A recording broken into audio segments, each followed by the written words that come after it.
Okay. Noted on that, Kat. Okay, we'll let Hagen introduce himself once he joins.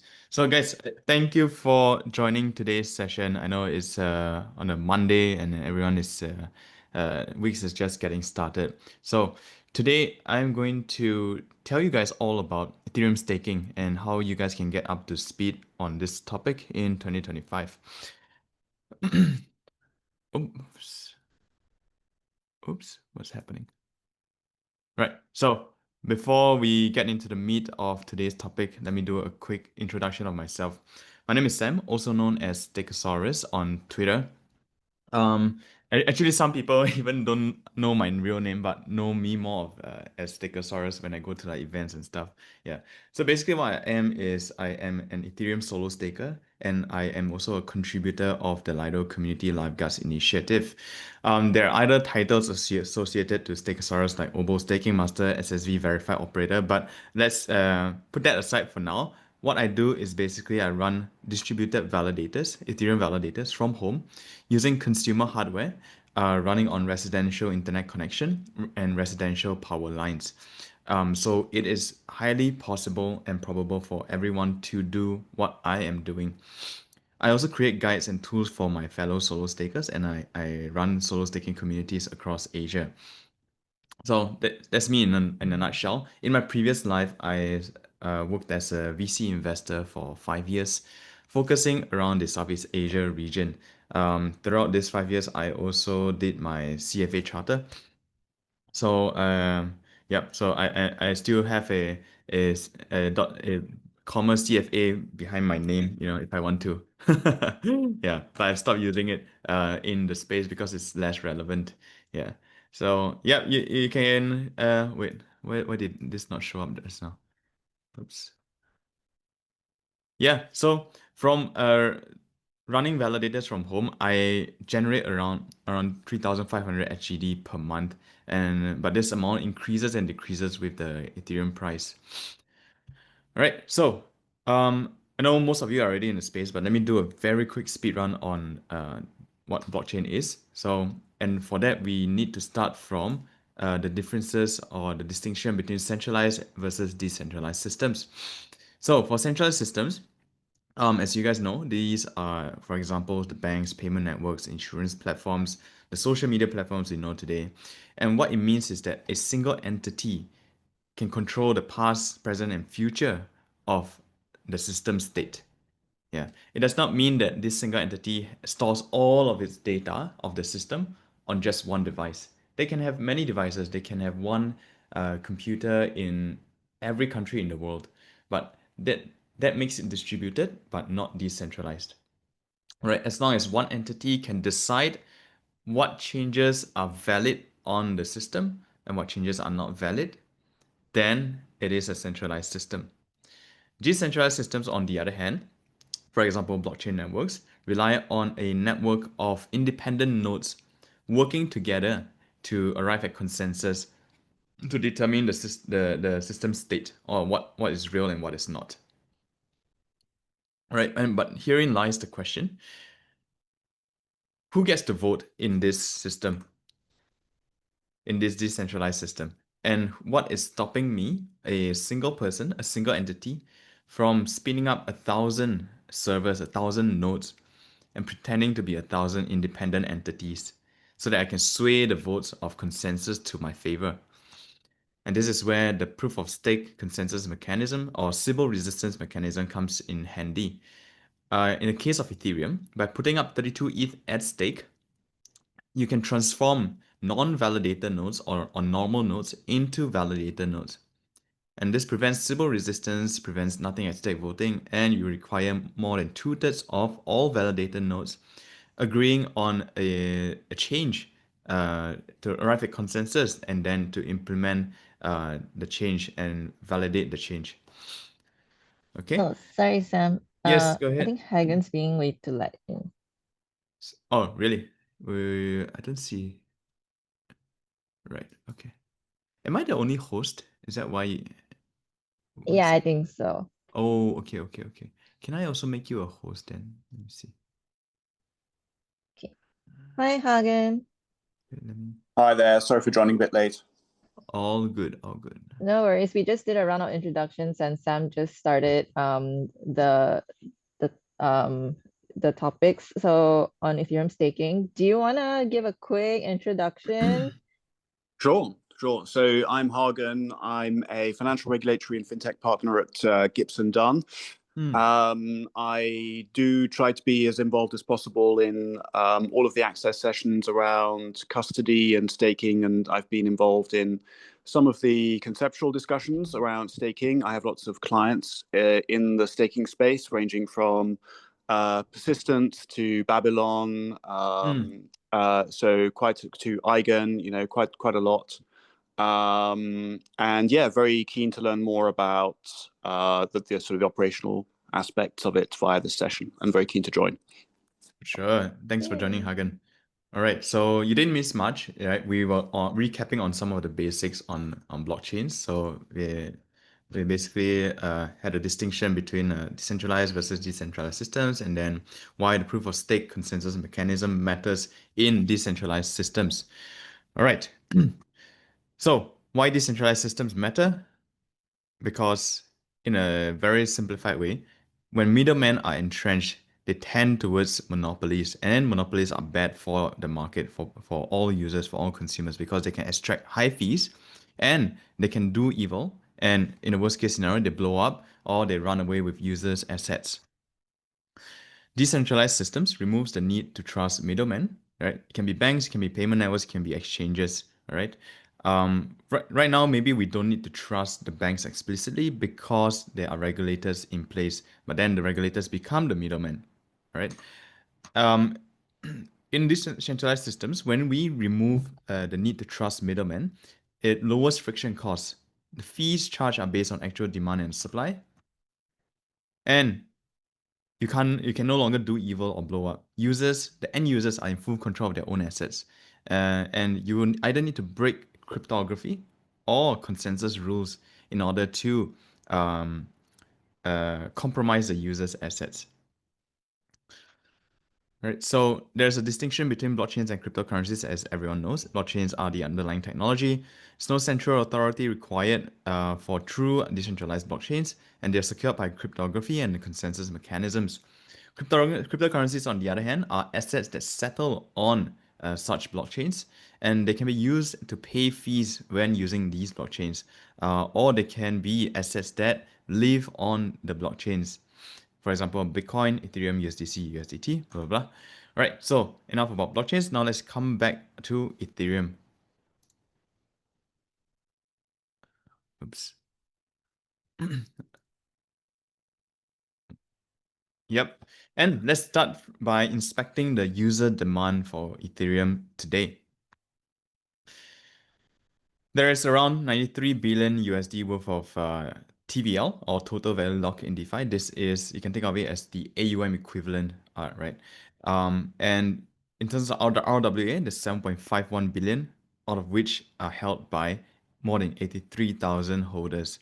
Stablecoin market cap, more than 152 billion, held by 15 million users. The market cap today is around 500 billion.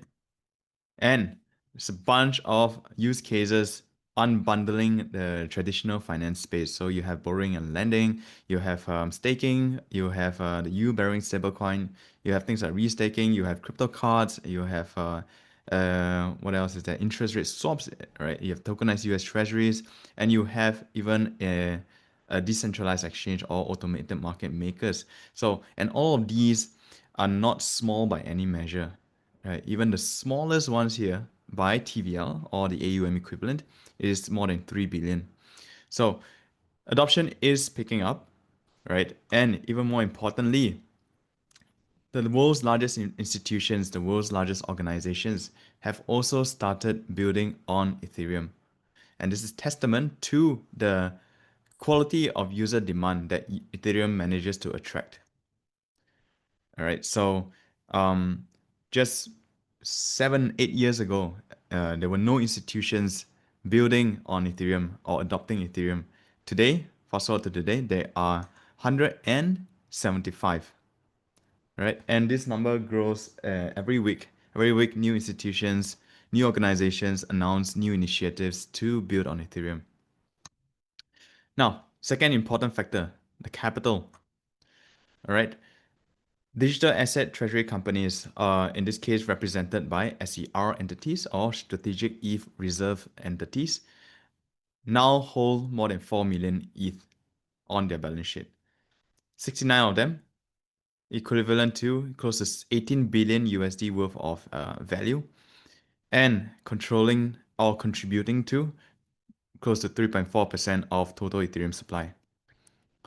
Ethereum ETF issuers have issued 6.4 million ETH, close to 28 billion USD worth of value. And total amount of supply they contributed to is 5.3%. So you can see, just in a span of 5-6 months, this number increased from maybe 2.7% to now close to 10%, close to 9% maybe. Yeah. Right. And this number, I think, in my opinion, will continue to grow. More companies will follow suit. There'll be more institutions demanding for either exposure to Ethereum ETFs or to digital asset treasury companies holding Ethereum on their balance sheet over time. Right. The last factor of the Trinity, talent. Ethereum is still the number one ecosystem for developers on every continent. So, put it simply, they have the most developers, active developers, as compared to all other chains across all continents. All right. Solana is a close second in Asia, but everywhere else, I guess, Ethereum dominates.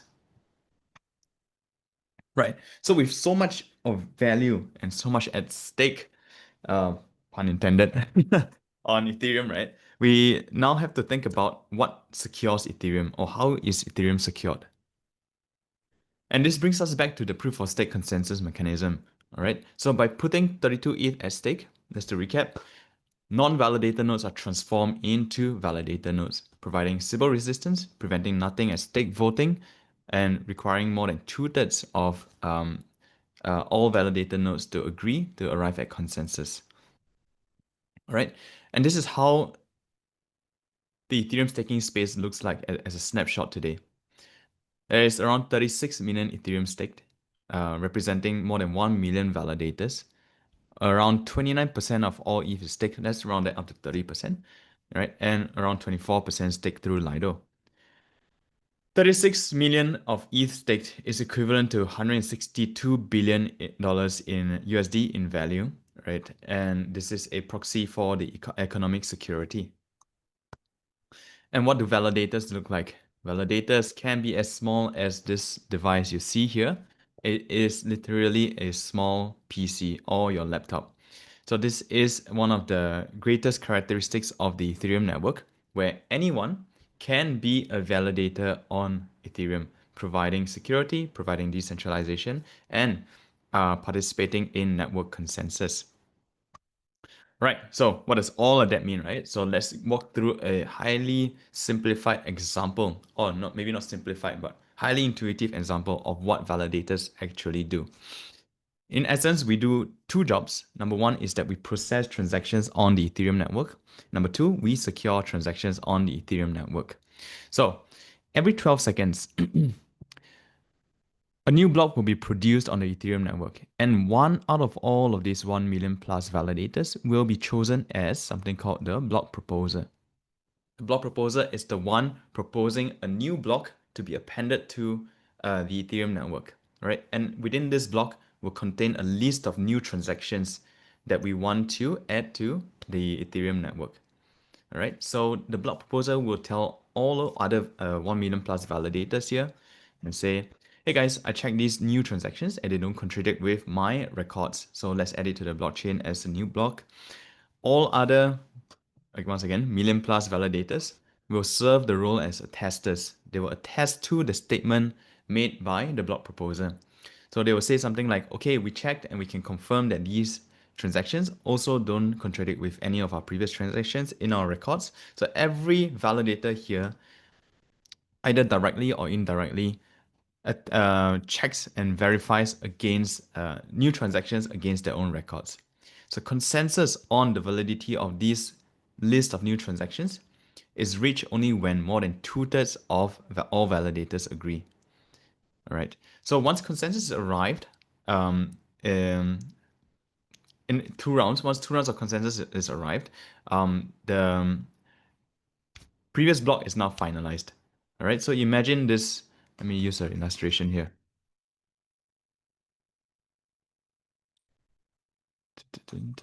Where is it? Okay, here. All right. So imagine this is the current block, yeah, with a list of transactions. Once consensus on this block is achieved, all right, it will be justified. And once consensus on the next block with its own list of transactions is arrived at, then the previous block is finalized. All right. So being justified, it doesn't mean too much. Finalization is key to secure making transactions secured on the Ethereum network. So what does finalization mean? It means that the transactions are now set in stone, and attempts to revert these finalized transactions will result in slashing. And you will need to burn at least 1/3 of all staked ETH for any such attempts, right? So 162 billion USD in economic security divided by 3 is around 54. Yeah. So you need to burn 54 billion USD in order to attempt any transaction reversion for finalized transactions. So this, in my opinion, is why the world's largest organizations and institutions choose to build on Ethereum. Because imagine if you want to settle and store billions of dollars or in value, let's say 5 billion, 10 billion USD of value on chain, and you have 54 billion USD at least and up to 162 billion USD in economic security, then you can rest assured that it costs so much more money to try and attack my 10 billion USD in value than they would have gained if they managed to attack this value. All right. Okay, so given these two very important jobs, let me check the chat. Anyone? Okay, given these two very important jobs, it is not difficult to see how having more solo stakers on the Ethereum network is equivalent to having more independent verifiers and enforcers of information of consensus rules. And this leads to greater security, resilience, and censorship resistance, all of which are properties that give value to the Ethereum block space. And when the value of the Ethereum block space increases, then theoretically, the implied valuation of the Ethereum or ETH asset should increase correspondingly. And yet, the percentage of solo stakers today on the Ethereum network is only at 6.5% estimated. The number actually ranges between 2% and 19%. Yeah, but 6.5% is the median value that most of the community has arrived at. All right, but 6.5% as a percentage is small, but on an absolute number basis, it is not small by any measure, because 6.5% of a million is around 65,000, and each solo staker on average operates 4 validators, which means there is around 15,000 to 17,000 solo stakers on Ethereum today. Just going by these assumptions, maybe the number can be smaller, but it won't be smaller by too much. All right. So even if you are generous and put it at 10,000, right? This number is far greater than any other network. Than the total validator count of any other network. Yeah. So the closest, probably Solana, has like maybe 2,000 plus to 2,000 validators in total. Ethereum solo stakers alone, which is a small percentage, already trumps that number. Okay, so we are in a quite an interesting position today, because on one hand, this number is huge. It's the best across the industry. On the other hand, we think this number should be higher. And why do we want this number to be higher? Because you recall that consensus requires more than 2/3 to agree on something, right? So what happens if large institutions, the likes of these guys, start accumulating more and more ETH to the point where they can stake all of it and arrive at more than 2/3 of staked ETH? Then they will be able to decide what is real and what is not. All right, we will go back to this state, centralized systems all over again. All right, so how do we prevent this? What is the last line of defense here? The last line of defense is for solo stakers to not be 2/3, but be at least 1/3. In that case, collusion amongst large organizations would not be able to reach consensus. So at least the independent actors will be able to prevent collusion on the Ethereum network. All right. But of course, we don't actually have to go that far because there are discussions around the Ethereum researchers to increase the consensus threshold to maybe 80%, right? And if that this threshold is increased to 80%, then the amount of independent actors only need to be 20%. All right. The reality is much more nuanced. That even today, 6.5%, it is significant enough to be the swing vote when there is collusion. Because usually when there's collusion, it's not a clean collision. You know, there might be different factions that form. All right, and then one faction maybe won't be able to achieve the whole 67%, but maybe they get 30%, or even they get 50%. Yeah, and then the other faction gets maybe 45%, and then 6.5% could be the swing vote. All right, so because of this interesting dynamic, many opportunities have presented themselves to encourage more solo stakers, to the point where now I can construct like a skill tree. When you play games, that your character can progress in one of many ways, and usually it starts from practicing on Testnet, right? So it's represented by this solo staking on Testnet node here. And then you can start exploring after the realm of bonded validators.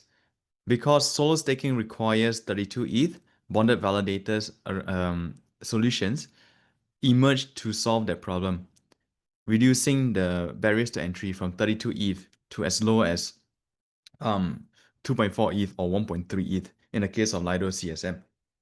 And then there is a Rocket Pool as well, which allows people to run validators for theirs will be 8 ETH, and then there's Puffer, also 2 ETH, stETH 4.4 ETH, Diva staking 1 ETH, but they are still on testnet.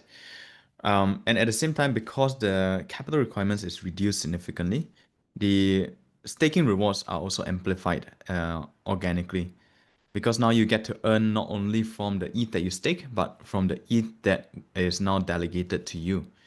All right. So in the case of Lido CSM, you stake a small amount, say like 2.4 ETH, and then Lido will delegate 32 ETH to you to activate your validator keys, and then your 2.4 ETH acts as collateral against dishonest activities, against negligence. Shortly after, you can now explore the realm of distributed validators, for example, SSV and OBO. These are technologies that increase the security and the performance of your validator nodes. And it's especially useful for individuals because you think of it as a multi-sig for your validator keys, so that even if you go offline, your teammates will be able to perform your duties for you. All right. So usually distributed validator clusters, they form in clusters of 4 or 7. Right. In a cluster of 4, one operator can go offline without affecting your validator performance. And in a cluster of 7, 2 validators can go offline, or 2 operators can go offline without affecting the performance of the cluster. And then once you're able to show proficiency in operating both vanilla validators and distributed validators, the world of delegations open up to you. So these are programs that assign or allocate ETH to you as TVL for you to help them put to work. And because of this work that you do, you get to share in the staking rewards. So examples of this will be Ether5, Operation Solo Staker, Lido Simple DVT. Unfortunately, Lido Simple DVT is not accepting new applications for the near future. And then you can use the StakeWise V3 vaults to facilitate these delegations as well from your own investor base, from your own user base, for example. So I also run a StakeWise vault this way. And then the new player on the block is something called Node Set. They also delegate Ethereum to proficient node operators through the StakeWise middleware. And it doesn't stop here because the know-how or the skill set of Ethereum node operations is highly scalable and transferable. So if you know how to run a node on Ethereum, it is 80% similar, 80 to even like 99% similar to all other networks. For example, Gnosis and Aztec. Yeah, Gnosis is basically think of it as a twin to the Ethereum network, where they follow Ethereum's EIP upgrades in lockstep. So all of their consensus and execution clients, basically all of the software they use is the same as if you were running an Ethereum validator. For Aztec, they are the first layer 2 sequencers that is made available to anyone to participate in. Yeah, so you can run a layer 2 sequencer using Aztec, which will need to connect to an Ethereum client on the layer 1 as well. Okay, so maybe I paused here. It might be a bit heavy, right? So to see if anyone has any questions so far before I go deep dive into the Lido CSM and then subsequently to the hands-on workshop. There's about 3 questions Sure. in the chat. Yeah, and then maybe you can do like open Q&A. 2 more people also just joined, so maybe you can do short intros as well, Sam. Sure.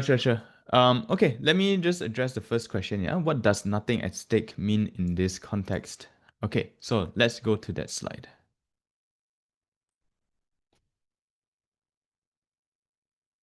Okay, so imagine this, right? You have a network of independent nodes, right? You need more than 2/3 of them to agree on something to make the change, all right? So if I can vote on a malicious transactions, for example, Cat paid me $10, but Cat also wants to use the same $10 to pay to Jacqueline, all right? If there is nothing at stake to me, right? Cat can bribe me and say, hey, can you approve my transaction so that and if it's approved, I give you a dollar. If there's nothing at stake for me, I will definitely agree to Cat's request. Okay, like a Sorry. bond, right? Okay. Yes, sorry, give me a second. I'm trying to see how to stop this.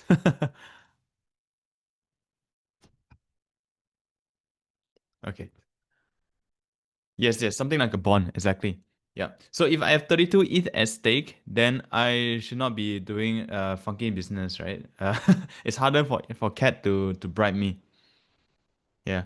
And mind you, this is just you get penalized even if you attempt. You don't have to be successful um at doing this dishonest activity. Yeah, if you are detected to be dishonest, even if it's not successful, you will still be penalized. You'll be slashed. Okay.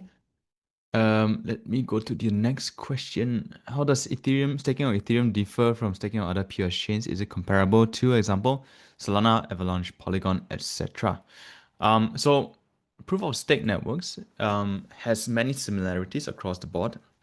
The key difference, the one thing that makes Ethereum stand out is its ability for anyone to run a validator or to run a node. Let's not talk about validators first.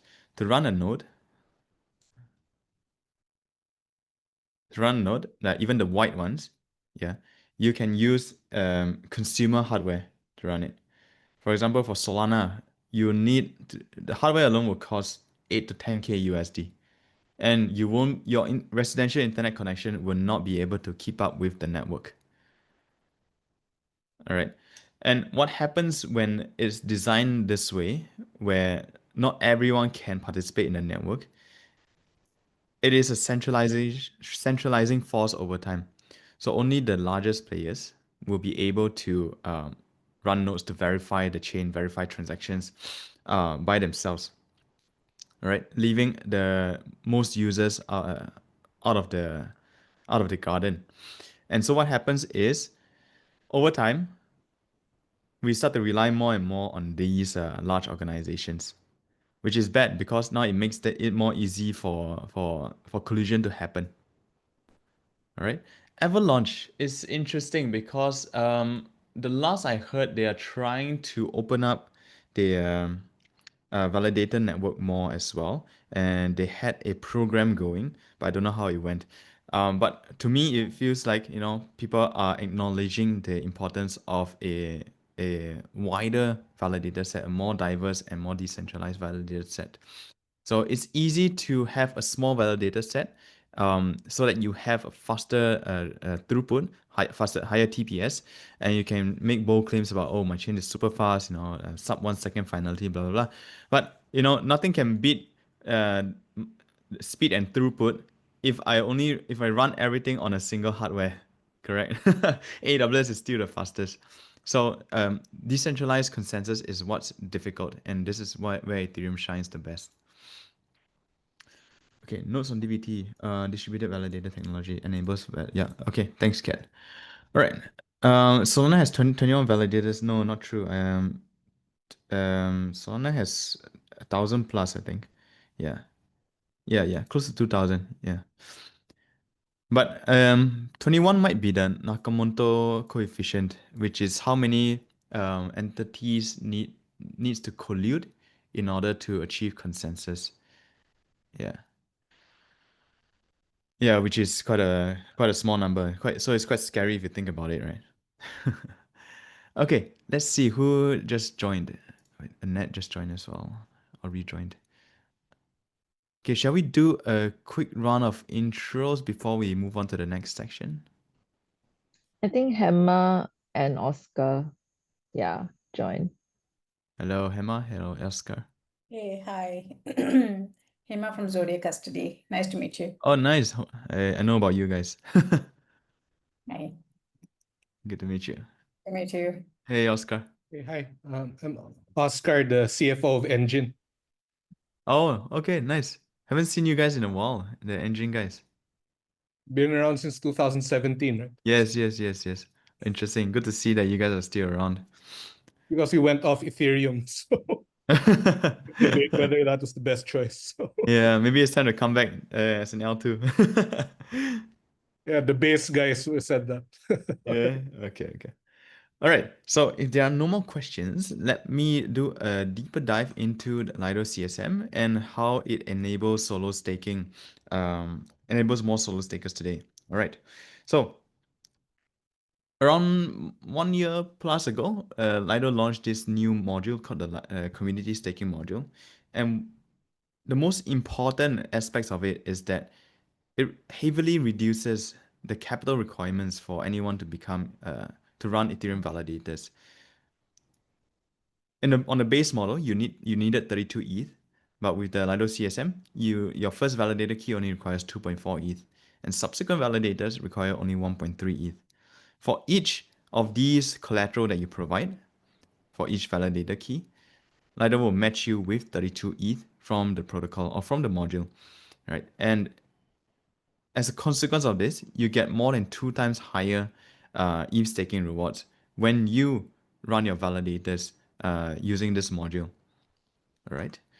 So today, there are 452 node operators registered on the module, running more than 5,700 active validators. The amount of bond or collateral they provided is more than 10K in stETH today. And the 30-day performance is pretty high in 97.34%. And just to note, most of this, right, are run by at-home stakers. So it is entirely possible to achieve a high level of performance using consumer hardware running from home. All right. So yes. Right. So to give more color on the features of Lido CSM, again, your first key requires 2.4 ETH, but actually it can go even lower to 1.5 ETH. Subsequent keys, 1.3 ETH, and Lido deposits 32 ETH per validator key. The share of rewards you get from the 32 ETH assigned to you ranges between, not ranges, it's either 3.5% or 6%.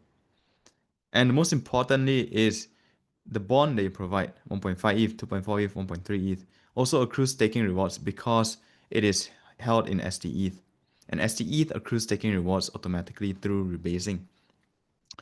Last very interesting feature is there's something called reward smoothing. So MEV rewards happen randomly. So if you were to run your own validator using 32 ETH, at every 12 seconds, only one validator is chosen as the block proposer. And the block proposer gets to keep all of the transaction tips and MEV fees contained within the block.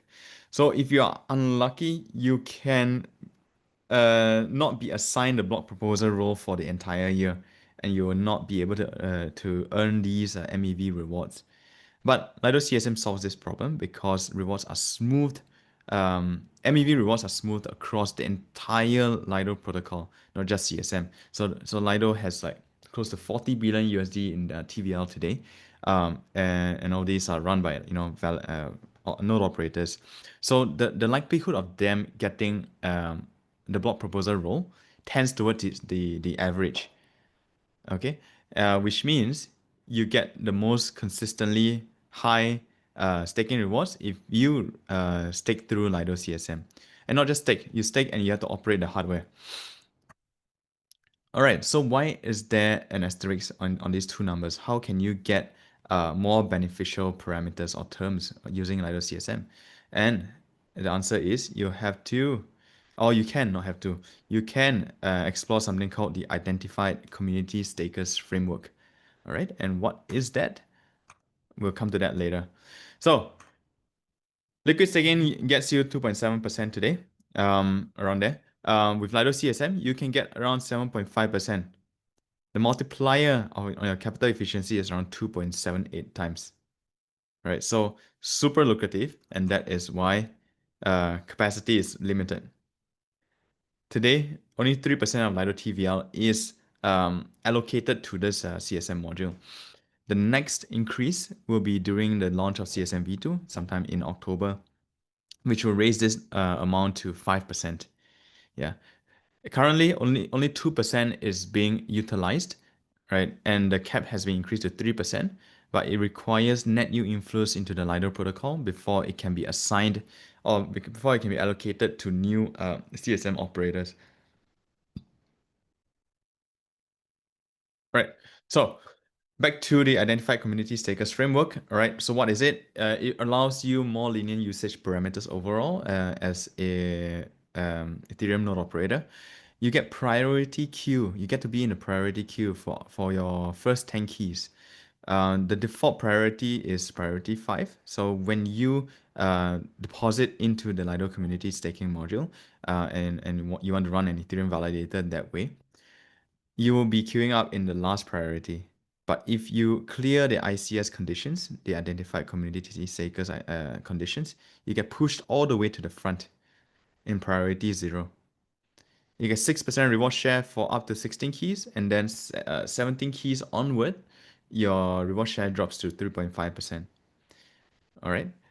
This is compared to priority 5 guys or permissionless node operators, where their reward share is only at 3.5% for all of their validator keys. So if you maximize or optimize the benefits of the Lido CSM and run 16 keys, which requires 21 ETH, you get around 1.5 ETH in rewards over a year. So it's very significant, around like 6,600, 6,500 USD. Yeah, so I myself am running 16 keys, but only 12 of them are activated so far. So I'm also waiting for new inflows to the protocol before I can be assigned more keys. Okay, so the Identified Community Stakers Framework, just to show you guys what are the conditions to clear. There are 3 broad categories. The first is something called proof of experience, which requires you to demonstrate your experience in operating Ethereum validator nodes. The second is proof of engagement. So this measures your community involvement in the Lido or broader Ethereum staking ecosystem. Last category is the proof of humanity criteria, which is a way to differentiate bona fide individuals as opposed to institutional behavior or those who want to sibble and game the system. All right.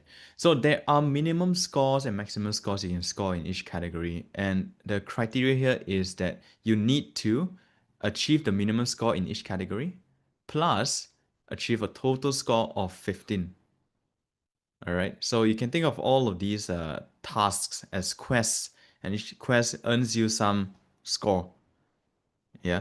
And I will share with you, like for you guys specifically, the quickest way or the easiest way to clear this condition if you were to be interested in going on to mainnet. Here, CSM testnet participation gets you 4 to 5 points. All right, and the 4 to 5 is dependent on things like, is performance, or if you have cleared other conditions within across the two categories. All right, but let's assume you get the full 5 points.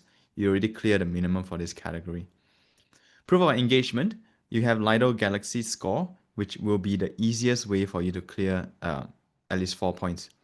How do you get this Lido Galaxy score? So participants who join Lido community events, whether online or offline, for example, this workshop, will be entitled to something called a Galaxy OAT. It's an on-chain attestation token. Think of it as like an on-chain badge or on-chain credential, right? Those of you who have participated in Lido governance, either through snapshot or on-chain governance, will also be able to accumulate some points in this category. And this one, Lido High Signal Score, measures your involvement on the Lido forums or Lido Discord. Right, proof of humanity, potentially the easiest to clear. The no-brainer ways will be like linking your Twitter or Discord account, but if you want to stay anonymous, Circles is a type of DID, a decentralized ID protocol, similar to World App or WorldCoin, but without needing you to scan your iris. So Circles can be fully anonymous, right? And it's based on a social graph mechanism that assigns some confidence that you are a unique individual. So Circles alone gets you 4 points, and this Passport.xyz is something that used to be called Gitcoin Passport. Yeah, so it measures the on-chain activity of your wallet addresses and assigns you a score based on that. All right, so CSM testnet participation, Lido Galaxy, and this Passport.xyz plus Circles verification seems to be the easiest path for you guys to achieve 15 points while clearing the minimum in each category. And if you want like personalized, recommendations on how you can clear this criteria, you can scan this QR code. It'll bring you to my Telegram group chat for Ethereum home stakers, and I can guide you along to it as well. All right, I'll just leave this on for a while, and then let me open the floor up to questions before we move on to the hands-on part. There's one question in the chat from Haugen. Haugen is asking, centralization is presumably mainly a risk to developers on the network. Who else is impacted? Centralization is a risk to everyone on the network, because if it's centralized, then the centralized entity, the one controlling the system, can decide what transactions are valid and what is not, right? So for example, what can happen if censorship can now be possible? For example, if if Haugen, you don't like me, you can just censor all of my transactions, and you don't even need to give me a reason. Yeah. So in today's world, of course, there are certain transactions we want to censor or we want to sanction, like from North Korea, from drug laws and whatnot, right? But this is a slippery slope, because the people that we think are evil today, right, may not be evil tomorrow. The people who we think, yeah, the inverse is also true. Tomorrow we can wake up and be on the wrong side of history, and now our transactions are being censored. Yeah. And what else can happen? you can revert transactions if you control consensus on the network. Yeah, and that is very damaging to the decentralized systems. Yeah, that makes sense. Thanks. I mean, just thinking of the various stakeholders in the ecosystem, obviously you'd have the users of the networks, as you say. Yeah. They could have their transactions arbitrarily censored or invalidated. You could have developers who would not be able to rely on the network being secure anymore. Right. And then I guess in terms of other stakers, what we're saying is, well, other stakers just won't be able to participate in the process anyway, right? Because of the centralization, which basically Right. makes the network less democratic. Correct. Yeah. So so if it's centralized, the stakers won't even join. They will leave the network and make it even more centralized. And then users are the most impacted. Users who have assets settled on the network will be the most impacted. The centralized entity can freeze the chain, prevent withdrawals from everyone, and there's nothing you can do about it. You mean Coinbase and BlackRock? Yes. So unfortunately, I mean, a lot of even the banks today are centralized, so they can absolutely change the numbers we see in our bank accounts. They can prevent withdrawals, right? And the reason they don't do that is, of course, regulations. But what are regulations actually? At the end of the day, it is a cost to or penalty when they do such actions. All right. So now the penalty doesn't make sense for them, because we are in peace times and there's a business reputation and all that, blah, blah, blah, right? So in essence, they make more money playing by the rules today than to quote unquote rug us or run away with our money. But imagine if tomorrow we wake up and bombs start dropping from the sky, right? It now may make sense for them to run away with our money. Yeah.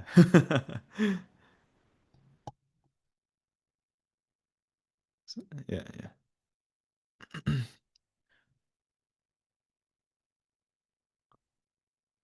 Okay. Okay, before we move on to the next section, can I just check if anyone has not done the preparation steps, the two very simple steps, creating a free Google Cloud account with $300 of cloud credits.